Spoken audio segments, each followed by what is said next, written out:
nagkaroon ng reaksyon at karamihan pa po ay super mild at na-resolve kaagad. Pero na po at pagpapakuna, libre po ang first at second dose. Maging parte ng solusyon, protektahan natin ang ating sarili, ang ating pamilya at ang ating komunidad. Pabakuna na po tayo. Tuloy-tuloy po ang bakunahan ng ating A4 workforce. Nagkaroon po ng symbolic vaccination of seafarers dito sa Maynila kung saan kasama ang inyong lingkod at iba pang miyembro ng gabinete. Ito pong ilan sa mga larawan. Inaasahan po natin na ang bakunahan ng iba pang seafarers sa susunod na linggo. Sa Lunes po, dyan po sa Taguig, sa Venecia, ay babakunahan naman po natin uli ang mga seafarers at ito naman po ay as organized by the Seafarers Unions. COVID-19 updates naman po tayo. Ito po ang ranking ng Pilipinas sa mundo sang-ayon po sa Johns Hopkins. Number 24 po ang Pilipinas pagdating sa total cases. Number 24 din po tayo pagdating sa active cases. Number 131 po tayo sa cases per 100,000 population. At number 92 tayo sa case fatality rate, 1.7%. Meron tayong 5,414 na mga bagong kaso ayon sa June 16, 2021 datos ng DOH. Nananatiling mataas ang ating recovery rate. Ito ay nasa 94.1%. Kaya saludo kami sa magagaling, masisipag at dedicated na medical frontliners dahil patuloy ang pagtaas ng mga gumagaling. Nasa 1,253,541 na po ang bilang ng mga nakarecover. Samantala, malungkot naming binabalita na nasa 23,121 na po ang binibuyan dahil sa coronavirus. Nakikiramay po kami muli. Nasa 1.73 ang ating fatality rate. Kamustahin naman po natin ang kalagayan ng ating mga ospital. Umpisahan po natin dito sa Metro Manila. 45% utilized lang po ang ating mga ICU beds. 37% lang pong utilized na isolation beds. 32% lang po ang utilized na ward beds at 33% lang po ang mga ventilators na na-utilize. Sa buong Pilipinas po, ang ICU beds natin ay 58% utilized, ang ating isolation beds ay 47% utilized, ang ating ward beds ay 47% utilized at ating ventilators ay 37% utilized. Na makakasama po natin ngayon, tanghali, si Dr. Reverend Father Nicanor Austriaco at siya po isang professor of biological sciences sa UST. Si Father Austriaco po is the lead investigator for the UST COVAX Vaccine Awareness Team promoting the use of COVID-19 vaccines. Pero bago ko po ibigay kay Father Austriaco, mga paglilinaw lang po, no? Nalakhala po ngayon sa ilang pahayagan sa Cebu tungkol yung sinabi ko na idea po ni Governor Gwen Garcia yung pagdadivert ng flights. Ilalagay ko lang po sa tamang konteksto. Yung mga panahon pong yun na pinag-uusapan nga kung dapat ipagpatuloy ang protocol ng Cebu, ang nasabi lang naman po ni Governor ay dahil iba nga po ang protocol sa Cebu at if the IATF does not agree with the Cebu protocols, siguro po i-divert na ang flight sa Manila kasi nga po hindi kontrolado ng Cebu ang protocols na ina-apply dito sa Manila. So yun lang po yung tamang konteksto. Okay, Dr. Reverend Father Nicanor Austriaco, alam ko po nakabahagi rin kayo ng isang team na nag-develop, no, ng isang oral vaccine, no? So please tell us all about this because we are proud that the Filipino was part of this team that developed this oral vaccine. Sir, the floor is yours.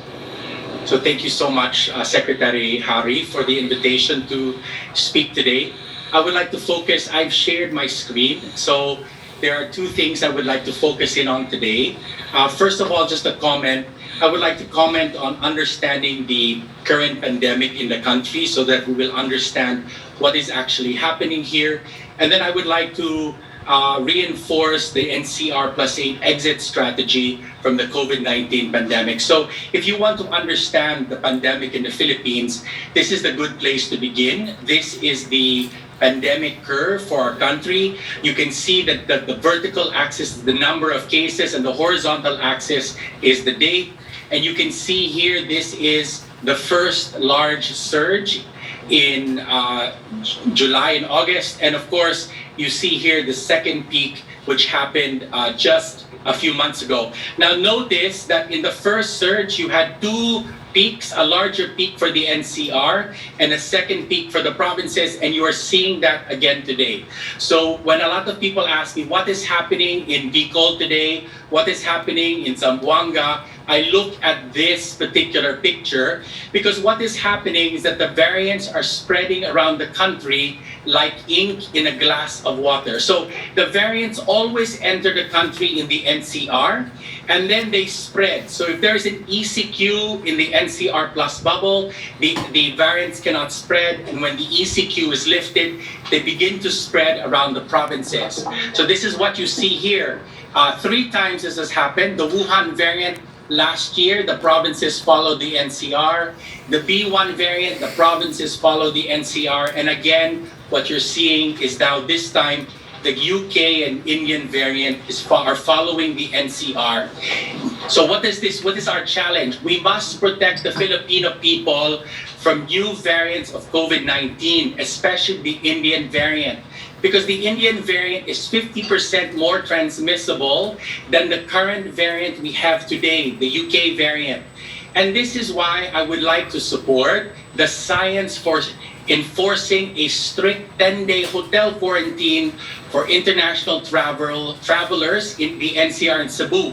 Why? Because the science shows that this quarantine is 99.7% effective at preventing variants from entering a country. Now, there are stricter quarantines in other countries. In Thailand, 14 days in a hotel. United Kingdom, New Zealand, Australia, 14 days in a hotel. Hong Kong, 21 days in a hotel or in your home, but with daily checks from the government. Why? Because this is 100% effective. So I know that there's a debate in our country about shortening the quarantine. There is no scientific evidence that a 7-day quarantine would protect us enough from the Indian variant. And if it enters Cebu, it will enter the entire country, and it will be catastrophic because we will get another surge, and it would destroy Christmas this year. So my point is, let us not follow India. Let us not allow the Indian variant to enter the Philippines. Let us follow the science. So instead of shortening the 10-day quarantine, we should seek ways to verify the vaccine status for returning Filipinos. Now, I know how incredibly burdensome and expensive the 10-day quarantine is. I returned to the Philippines from the United States in May, and I had to stay in a hotel for 10 days. It's very expensive, it is difficult, but it is a sacrifice for the Philippines because we must protect the country against the Indian variant. And so now we have to ask, are there ways to allow vaccinated Filipinos to bypass testing and quarantine? And, we can always consider the IATA travel pass that will be released either this week or next week around the world for precisely this question. The second concern that I would have is the vaccines. So I'd like to consider the exit strategy for the Philippines. So a lot of people are asking today, how can we end the pandemic? This is called an exit strategy. And I want you to understand, remember this picture, the variants enter the provinces. So this is the exit strategy. If you vaccinate the NCR, then they cannot spread to the provinces. And there are 3 different ways for these exit strategies. And the government has chosen the NCR plus 8 first. And so I would like to focus on this. So what percentage of a population needs to be vaccinated? You have to understand how vaccines work. So this is a wonderful image. On the upper left hand, you have 0%. So the red dots are people with COVID-19, and the blue dots are people who have not been vaccinated. And you can see with no vaccination, the number of red dots increases quickly because they can easily find blue dots. Now notice what happens as the number of yellow dots increases. And the yellow dots is the vaccinated people. When you get to 75%, the red dots cannot spread because they cannot find blue dots because they're surrounded by yellow dots. This is called herd immunity. And so this is a picture of a herd of elephants. So when a lion attacks a herd of elephants, the elephants will form a circle around the young and old elephants to protect the baby elephants and the old elephants from the lion. The same thing is happening with population immunity. When we get vaccinated, we don't just protect ourselves and protect our families, we protect the nation as well.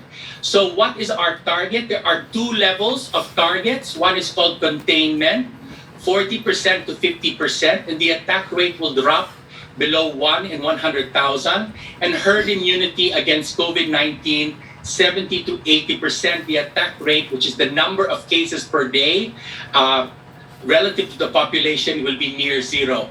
So what does containment do? It protects against future surges. It allows us to open the economy. It allows us to have no masks when people are vaccinated. Outbreak, but the virus. Herd immunity, the reason why we target herd immunity is because when you reach herd immunity, the virus starves. The virus dies, we will return to old normal, and even the unvaccinated are protected against the virus. It will end the pandemic. Now, one of the key ideas I need to stress is that we have to build herd immunity at every level. We have every family must become herd immune, every office, every business, every barangay, every LGU has to attain herd immunity. It is not just the herd immunity of the country, but the herd immunity is from the bottom up. 70% at every level will build herd immunity in our country, which is why we should incentivize building herd immunity. Families and households should be vaccinated first. So all the members in a family should be vaccinated to reach herd immunity. Seniors should be allowed to go out once they're fully vaccinated, as long as they have masks. And for fully vaccinated persons and their families. Remember, we must make vaccination special to encourage vaccine envy. So businesses, when they achieve herd immunity, they should be rewarded. Barangays also, when they achieve herd immunity. The entire country must be trying to get herd immunity at the low. Now, can it be done? Yes, it. California, the two largest states that were affected by COVID, as of 2 days ago, they have no more masks, no more social distancing. Disneyland is open because they were able to reach containment. Israel was also able to reach containment, so they have no more masks. So we can do the same thing in the Philippines. We have to vaccinate the NCR plus 8. Why the NCR plus 8? Because we do not have enough vaccines with the severe global shortage. So how many do we need? 33 million for containment and 52 million doses for herd immunity. When will we get this? Well, this is Secretary Galvez provided the schedule for the vaccine arrivals, and basically by September or October, we will have enough vaccines to vaccinate the NCR plus 8. And when we build herd immunity in the NCR plus 8, we will protect the rest of the country because surges always begin in the NCR. So how long will it take? We calculated if 250,000 per day, we will get to containment in October, and herd immunity in November. And this is a realistic and attainable goal for all of us. So we have to imagine as a country a no-mask Christmas. Can we have a no-mask Christmas? What would it look like? It would look like what it was before. This is possible. Israel showed once you attain containment, you do not even have to have herd immunity. The average daily attack rate has to fall between 1 and 100,000. That is about 100 cases per day in the NCR. When that happens, we can begin to lift social distancing and masking arrangements. So this is my last slide. This is something that we can imagine. Let us all do this together, where we achieve herd immunity, the NCR plus 8, by Christmas, and by the rest of the country by sometime next year. Thank you very much. And I can answer questions about my vaccine as well. Thank you very much, Dr. Reverend Father Austriaco. Sir, actually, napakalinaw ng explanation ninyo pagdating sa population protection. Ang tawag niyo po ay containment, no? At saka yung kanyang difference sa herd immunity. Thank you very much for a very clear distinction between containment and herd immunity. Punta na po tayo sa ating open forum. I'm sure tatanungin po kayo ng ating mga kasama sa Malacanang Press Corps tungkol doon sa inyong oral vaccine. Yusek Roque, let's start. Yes, good afternoon, Secretary Roque and kay Father Austriaco. From Rose Novenalio of Hataw for Spokesman Roque, suportado at maglalaan ba si Pangulong Rodrigo Duterte ng pondo para sa imbensyon ng oral COVID-19 vaccine ni Father Nick Austriaco? Well, I'm sure kung mare-recognize po talaga na epektibo at ligtas itong ating vaccine na dinevelop nila Father Austriaco, merong pong ibibigay talagang prize ang ating presidente dahil meron naman po siyang pinangako na prize para dun sa mga makakaroon ng imbensyon na makakatulong sa laban natin sa COVID-19. Pero sa ngayon po, ang matutulong ng gobyerno, ang DOST po, Father Austriaco, I'm sure you know already, can fund a clinical trial for the oral vaccine that you have. No? We can even fund it using government money, and the clinical studies will be conducted by leading universities. No? Opo.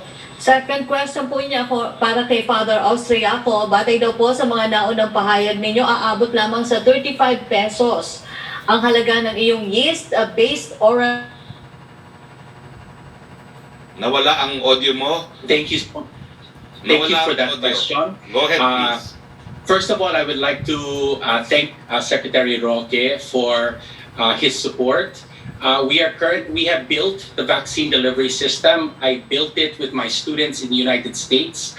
It took us 3 months. We are now assembling a scientific team here at UST to undertake the animal studies that we will need in order to apply for clinical trial permissions from the national government of the Philippines. So at this point, the animal trials will take several months, and then of course it will take several months for clinical trials. So the earliest, probably it will be second generation vaccine, the middle of next year. But we do hope that it will be successful. Only God knows at this time. And my goal is this vaccine is for the poor of the Philippines. So we would like to make it as cheap as possible. I have a vow of poverty myself. I do not have a salary. So I'm doing this, as my students will say, for God, for the Philippines, and for UST. Thank you. Her second question for you, Father Austriaco, kung sakali daw kailangan bang iparehistro sa Amerika dahil grupo ninyo sa US ang nagsagawa ng pagsasaliksik at US National Institute of Health funded laboratory ang ginamit para mabuo ang inyong bakuna? Thank you for that question. In anticipation of doing that, our research here in the Philippines, we did not use any NIH funding for the development of this vaccine in the United States. So we used private funds, and right now I'm in conversations with UST to begin the process of patenting the oral vaccine here in the Philippines. Thank you, Father Austriaco. Thank you, Secretary Roque. Yes, punta naman tayo kay Mela Lesmoras, please. Hi, good afternoon, Secretary Roque at kay Father Austriaco. Sir, unang question ko lang, just a quick follow-up kasi maganda yung panghuling statement ni Father Austriaco. May I ask lang po sa Malacanang, for you, Secretary Roque, naniniwala po ba ang palasyo na kaya nating ma-achieve yung no mask Christmas? At kay Father Austriaco, just a quick follow-up. At this point, ano po yung mga nakikita nating exit strategies niya? Ano yung mga kailangan pa natin gawin para talagang ma-achieve itong naging presentation nga natin sa dulo? Kaya po yan, no? Kaya nga po we are aiming for population protection or yung containment na sinasabi ni Father Austriaco, kasi alam na natin na sa mga bansang nakamit na nila yung containment, hindi na sila nagmamaskara, at least sa outdoors, no? Gaya po ng Israel at ilang lugar sa Amerika. So that is what we're aiming for, no? Tama po si Father Austriaco, a maskless Christmas. And let me just add, Secretary Roque is absolutely correct. I follow the numbers of vaccinations in the NCR and the NCR plus 8. We have the capacity as long as we have the supply. And I am hopeful that the supply is arriving based upon the schedule that Secretary Galvez has published. And it's very clear around the world that more vaccines are being released now that the United States and many of the countries in the West are completing their vaccine program. So I'm incredibly hopeful that we will have, if possible, a no-mask Christmas, as Secretary Roque pointed out, at least outside, if not inside, amongst vaccinated people. Opo. And Secretary Roque, bukod naman sa face mask, isa sa mga mainit na issue ngayon yung sa face shield naman. Can you just clarify once and for all yung isang tweet po ni SP Soto na sinabi na last night, the President agreed that face shield should only be used in hospitals. Ano po ba ang naging pahayag ni Pangulong Duterte ukol dito? Kayo na po ang mismong magsabi sa publiko. Hindi ko po sinigot ito kanina doon sa Siemens vaccination dahil alam ko magagalit ang Malacanang press corps if I did. But I can only confirm what Senate President Tito Soto and what Senator Joel Villanueva said earlier, that the President did say that the wearing of face shields should only be in hospitals. Pero coming from this statement po, Secretary Roque, paano na po yung, magkakaroon po ba ng bagong polisiya yung IATF? Magkakaroon po ba tayo ng updated guidelines on this? Well, alam nyo, ang IATF is recommendatory to the President. No? And when the President has decided, then that's the policy. This is without prejudice to IATF appealing, possibly. No? Alam nyo kasi, ang posisyon naman ng DOH, may mga pagkakataon talaga na dapat isuot pa yung face shield. No? At ito po yung lalong-lalo na kapag nasa indoors na maraming tao. So, I think the possible move of IATF now is to appeal what the President said and what was repeated to the public by the Senate President and Senator Villanueva. Opo, and for my final question, Secretary Roque, mula lang po, isabay ko na rin sir mula kay Karen Villanda of PTV. Since yun nga, nabanggit nyo na rin po, ano po yung stand ng Malacanang regarding nga dito sa sinasabi nating public places sa pagsusuot ng face shield? Considered daw po ba yung public transport terminal? Pwede po bang hindi magsuot ng face shield kung open naman yung sasakyan at hindi naman aircon? Ulitin ko po, no? Mukhang the President mentioned a new policy. And of course, IATF is recommendatory because it is composed of all alter egos of the President. Nonetheless, this is without prejudice to the IATF appealing the decision of the President, particularly the wearing of shields in enclosed public spaces, in schools, in workplaces, in commercial establishments such as but not limited to food establishment, malls and public markets, in public transport and terminals, and in places of worship. All I'm confirming is the President said that, and of course, what the President says becomes presidential policy. Opo. Sorry sir, last na lang pong follow-up about this. And my last question, so magkakaroon po ba ng memorandum or para lang magkaroon ng clear order about this po? Well, may pagpupulong po ang IATF mamayang hapon at I will be the one to personally raise this if IATF would want to appeal. Kasi as it stands po, nagsalita ang Presidente. Okay. Thank you so much po, Secretary Roque at kay Father Austriaco po. Yes, can we now go back to you, Roque, please?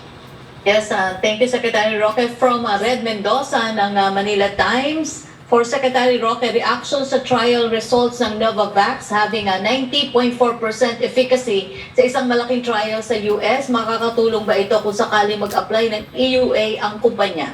That's very good news po for us po kasi ang plano nating orderin ng Novavax ay hindi po bababa ng 40 million. No? Yan nga po yung original na pinakamaraming i-import natin. No? So that's very encouraging and very good news for us. For Father Austriaco, based on your projection,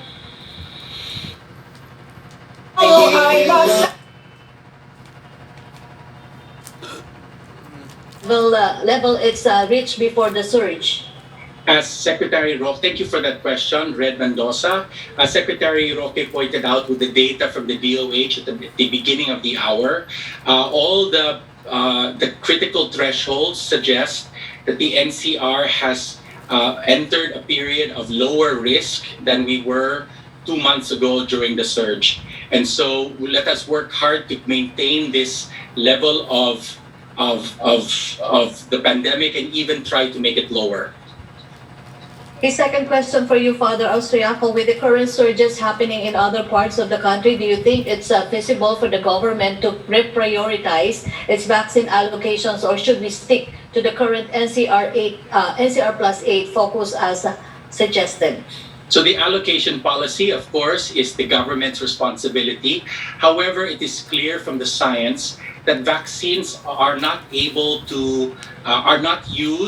to deal with a current surge. Vaccines are used to prevent a future surge. And the reason why is that vaccines take 6 weeks to 2 months to take effect. So if you are going through a current surge at the moment, and you start vaccinating people, there will not be an effect on that surge for 2 months. And our hope and prayer, of course, is that a local government will be able to control a surge before that period. So our exit strategy is a good exit strategy. It is a strategy that will hopefully give us a no-mask Christmas, at least in the largest urban areas of our country. And so it is the government's responsibility to try to discern exactly what is going to go to which proportions of the country. But like I said, vaccines are not usually used to stop a surge. They're used to prevent a future surge. Thank you, Father. Papasok ko na po ngayon. I will call the attention of Congressman Rufus Rodriguez, who is my very good friend. But I did not lie because he claimed that I lied. And I take offense with that. I merely repeated what the President said, that he has ordered a more equitable distribution of vaccines because of the rise of cases in other parts of the country. Hindi po ako nagsisinungaling. Sinabi ko lang po kung anong sinabi mismo ng Presidente sa isang talk to the people. At dahil nga po dito, nagkaroon po ng aksyon ang ating vaccine SAR at nagpadala na nga po ng mas maraming mga bakuna sa mga lugar na tumaas ang COVID. At for the information of Congressman Rufus Rodriguez, meron na po tayong 1,735,630 vaccine doses na na-deliver sa Mindanao at 35,000 po nito ay sa distrito ni Congressman Rufus Rodriguez. Let's be more careful about alleging other public officials lying to the public because I do not lie. I repeated what the President said. Yes, Pia Renata, please. Hello, Sec. Can you hear me? Yes, please. Okay. Sir, my first few questions are just about the ICC developments. Sir, could we just ask, how did President Duterte hear about the request of the Chief Prosecutor, and what was President Duterte's reaction to it? I sent a copy of the press release made by the prosecutor's office, and a day later, I sent a copy of the 52-page opinion of the prosecutor.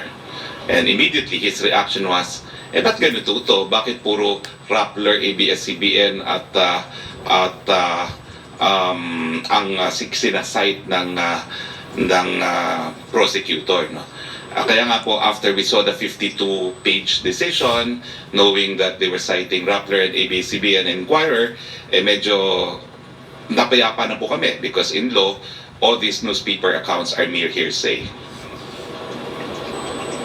Did the President issue any directives, given nga that the prosecutor accuses the government of failing to crack down or at least prosecute a majority of the drug-related killings? Like, meron na po ba siyang deadline, for example, for the DOJ panel to finish its review and file cases?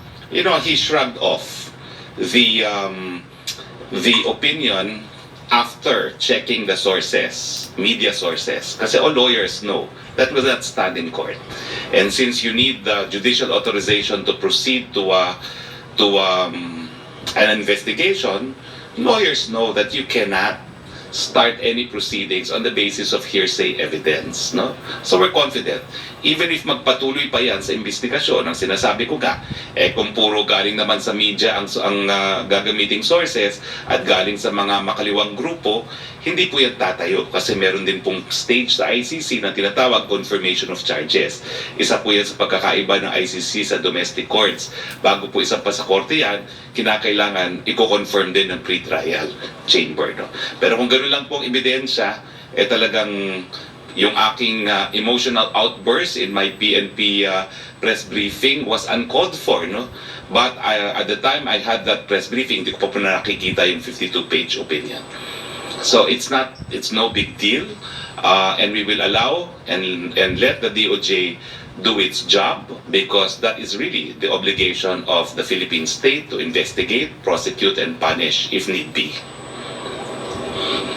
So, sir, it's no big deal. He shrugged it off. Doesn't this only bolster the accusations of critics that for the president, he's not really serious in running after justice for the drug-related war victims? That's really a wrong conclusion because I just said the DOJ and an interagency body created by AO35 are now investigating, have been investigating, no? And will file charges and punish those who are guilty of murder. And the President has also repeated na suportado niyang pulis kung legal ang ginagawa, pero kung labag sa batas, hindi po niya susuportahan. And then, sir, just for you naman, sir, specifically si Romel Bagares tweeted that you were nominated to the International Law Commission. Could we just ask, where did this come from, sir, this nomination? Can we know more about your plans on this? And this means, sir, that you will definitely not be running in 2022 because you've been nominated to this body. The International Law Commission is it's a group created to codify international law, customary international law. But the elected members of the International Law Commission do not hold any office. It is not a job. They will only meet twice a year, once in Geneva and once in New York, no? But it is not a job. So none of the elected International Law Commissioners are employed full-time. There is no salary. It is a voluntary undertaking of recognized experts in international law. So that does not preclude, I guess, if and when I so decide, that does not preclude running for the Senate. It will not affect an office in the Senate. If elected, it will not affect any other office that I may occupy. Is it something, sir, that the president asked you to do, to join this body? Well, it's something that could not have happened without the president's say-so, because it had to be an official nomination, although if elected, the members of the ILC are elected because of their expertise in international law, and they do not in any way act or participate in the proceedings as state agents. All right. Thank you, Secretary. Thank you very much. And of course, I'm very grateful to the President and to Secretary Locsin for the nomination. Yusek Roque, please. Yes, thank you, Secretary. From Lanes Kapanti of GMA News Online, when is the President getting his second dose of Sinopharm vaccine? Let me clarify that, because let me clarify that once and for all. Next question, please. Okay. Second question, why is the President saying home government was not aware of the Philippine vote favoring UN probe on Israel's operations in Gaza when you previously said that the President is leaving the call to Philippine delegation? Similar question with Joyce Balancho of DCMN Teleradio. Well, I was correct that normally we leave it to the DFA. However, this is a vote where the President has expressed his concerns on the mechanism and procedure that led to our votes in the UN Human Rights Council. No? Of course, this is on a resolution calling for an inquiry into the situation in the occupied Palestinian territory. Appropriate guidance has been given to relevant senior officials in government to ensure that Philippine interests are protected and upheld in multilateral fora. The Philippines value and will continue to maintain excellent relations with Israel and indeed with all partners in the international community in the pursuit of common goals and objectives grounded on shared values and interests. So if the question is, did the President disagree with the vote? Yes, he did. Can it be taken back? Apparently not. But the president has made sure that there will hence be a mechanism and procedure as far as voting on crucial issues where the views of the chief architect of foreign relations should at least be consulted. Thank you, Secretary. Thank you. Melo Acuña, please. Good afternoon, Mr. Secretary, and nice to see you again. Yes. You mentioned that the Department of Justice is doing its job in looking into these alleged cases of human rights violations in the conduct of police operations against drugs. Would you care to tell us Nawala. in Nawala. its job? Ulit, please repeat your question, please. Yeah. Nasang states na Well, okay, nasang stage. Ang sabi po sa akin ni Chief PNP nung kami po'y magkasama nung Lunes, they have turned over at least 61 files initially. But they're willing to turn over all 6,000 files, no? Kaya nga lang po, ma-overwhelm naman ang DOJ. But I think they have more or less come up with a working relations where after 61, at random, they will submit also from the 6,000 files. So, gumagana po yung proseso ng pag-iimbestiga.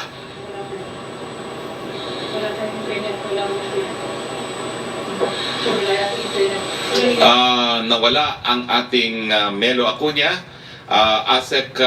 Yusek Roque, andiyan ka ba? Yusek Roque. Nako, nasa Zoom din siya. Okay, we have internet problems. Siguro po I'll go to some of the questions, no? Nandiyan ba si Maricel Halili? Wala. Nako, failure. Sandali po, okay. Question from Maricel Halili. Can you clarify the policy on wearing face shields who are exempted? Sabi ni Yusek Vega, pwedeng tanggalin ng face shield kung nasa labas o kung naglalakad lang. Is this already a resolution? Gaya po ng sinabi ko, nagsalita po ang Presidente kagabi and I confirmed what Senate President Tito Soto and Senator Joel Villanueva said. Ang sabi ng Presidente, the wearing of face shields should only be in hospitals. But as I said, pwedeng umapila po ang IATF sa decision na yan. Next question po ay President Duterte said he will support Kong Romualdez if he runs for VP. Mayor Sara said she's not in favor of Duterte tandem. Does this mean that the idea of President Duterte to run for Vice Presidency is already out of the picture? If President Duterte will support Romualdez, who will he support for presidency? At this point, siguro po ifa-flash ko yung actual text ng sinabi ng ating Pangulo, no? I will quote what he said, no? There are a lot of people pushing me to run for Vice President. Vice President, wala yan eh. It's just flower there until the other wilt. Then, President continued, marami pang iba na hindi ko nagawa. I promise about 4 things. Corruption, I'm doing it. I'm firing people left and right sa gobyerno. Then I promise criminality. I think that medyo bumababa na ang crimes against the people. Ang isa pa yung droga. The other, itong to pursue other infrastructure projects. Iyon ang naiwan ko na, hindi ko magawa at hindi ko na kontrolado. So, the question is, does this mean that the idea of President Duterte to run for president is already out of the picture? Well, on the basis of his actual words, I guess you can conclude either way. You can conclude that he is still thinking, considering running for vice president because of the unfinished task. But at the same time, you can conclude that he has decided against it because he said, Vice President, wala yan eh. It's just a flower there until the other will. So, textual analysis, you can make your own conclusions. Either way, there is textual basis. Okay, going back to Melo Acuña, please. Yes, Secretary, pasensya na po kayo. Namatay yung PLDT ko, hindi pa naayos eh. But anyway, nabanggit po ng Pangulo ng Association of Local Government Units Social Workers na si Annie Arlan sa forum namin kahapon na napuna nila na tumataas ang bilang ng violence against women at incestuous rapes mula po na nagkaroon ng COVID-19. Would there be concrete efforts from the government to put a stop to this practice as noticed by local government social workers? Well, there are existing laws against violence against women. There's VAUSI, and of course, there's always been a statute against rape, no? Including incestuous rape, no? So it's a matter of law enforcement. Siguro po, kung totoong tumataas ang mga numero niyan, paiintingin po natin yung mga women's desk para magkaroon po ng kumpiyansa yung mga biktima na maghain ng kanilang mga complaint. Kasi kung hindi po talaga sila maghahain, hindi mapaparusahan yung mga lumalabag sa ating batas. No? At bukod pa po rito ay perhaps we'll call the attention of the DSWD as well as National Commission on Women for their further inputs. No? Dahil talaga alam naman natin itong pandemya nito because people were stuck in their homes. No? That's probably one reason why violence against women increased. No? It should not have been the case. Let me be clear on that. Hindi po dapat naging dahilan yan. Pero dahil may mga batas po tayo na dapat ipatupad, kinakailangan ng concerted effort po na ipatupad po ang mga batas laban sa violence against women and against incestuous rapes. Yeah, thank you. For Father Nick Austriaco, if you will, Secretary. Go ahead, May please. tanong lang po ako.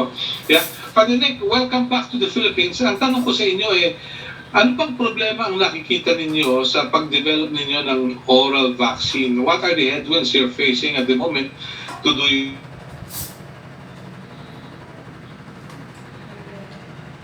Kinakailangan po talaga tawagan natin ang PLDT para to make sure na hindi kayo mawawala. Melo Acuña. Pero I think, Father, nakuha nyo naman yung question ni Melo? Nawala na rin si Father. Okay, puntan muna tayo sa next question. Nandiyan ka ba, Yusek Roque? We have challenges with equipment, but overall, our hope is that we will be able to surmount these challenges in the next month or so. Thank you very much and keep us posted. All the best. Yeah, thank you, Secretary. Good afternoon. Good afternoon. Siguro talaga dapat lahat ng Malacanang press corps magpavaksina, no?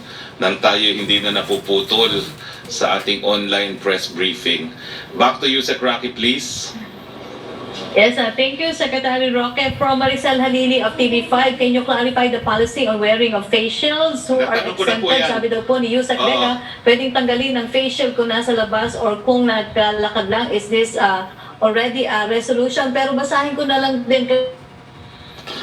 Yusek Roque, nabasa ko na po yung tanong ni Maricel Halili.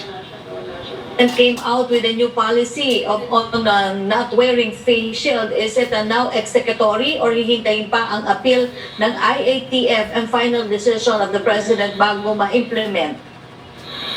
As I said po, no, legally speaking, IATF is recommendatory to the President. When the President speaks, then that becomes the policy. But let's wait for an appeal if one will be lodged, and we will find out today. Opo.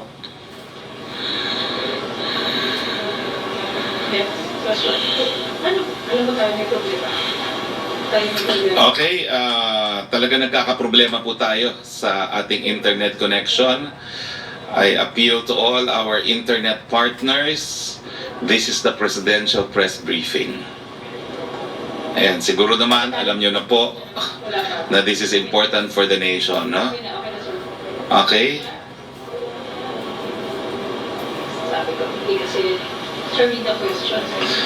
Okay, from Rosalie Cos, the question is, ano ang gagawin ng pamahalaan na hindi rin na ipagkakaloob na